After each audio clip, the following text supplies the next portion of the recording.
சஞ்சலத்தை தேவன் எதை மாற்றுகிறார்னு கேட்டார். இன்னைக்கு நம்ம நினைக்கிறோம் நம்ம துக்கத்தை அனுபவிக்கிறது, நம்ம சஞ்சலத்தை அனுபவிக்கிறோம், கண்ணீரை வரவழைக்கலாம். ஏன் எனக்கு இந்த பாதை, ஏன் எனக்கு இந்த வேதனை, ஏன் இந்த துக்கம், ஏன் இந்த வெட்கம்? நீங்கள் நினச்சிங்க, நீங்கள் ஒன்று நீங்கள் கத்தரை விசுவாசிப்பீங்கன்னா வெட்கத்துக்கு பதிலாக தேவன் ஆனந்த தைலத்தை தருகிறார். நாம் இன்றைக்கி பாடுறோம், ஆனந்த தைலத்தினால் என் அபிஷேகம் ஆண்டவரே. ஆனால் யாருக்கு தைலம்னு கேட்டிங்கன்னா வெட்கத்தை அனுபவிக்கிறாங்க பாருங்கள், அவங்களுக்கு தான் தேவன் ஆனந்த தைலத்தை கொடுக்குறார். அதுக்கு பதிலாக தான் கொடுக்குறார். நம்ம போகிற பாதை ஒருவேளை நமக்கு புரியாமல் இருக்கலாம், நமக்கு சிறையிருப்பாக தோன்றலாம்.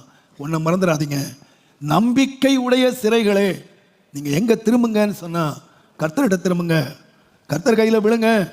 தேவனுடைய நாமத்துக்கு மகிமை உண்டாவதாக. தேவன் சிறையிருப்பை திருப்புகிறது மாத்திரம் அல்ல, தேவன் இரட்டிப்பான நன்மைகளை தேவன் கிருபையாக தருவார் என்று நான் தைரியமாய் சொல்லுவேன்.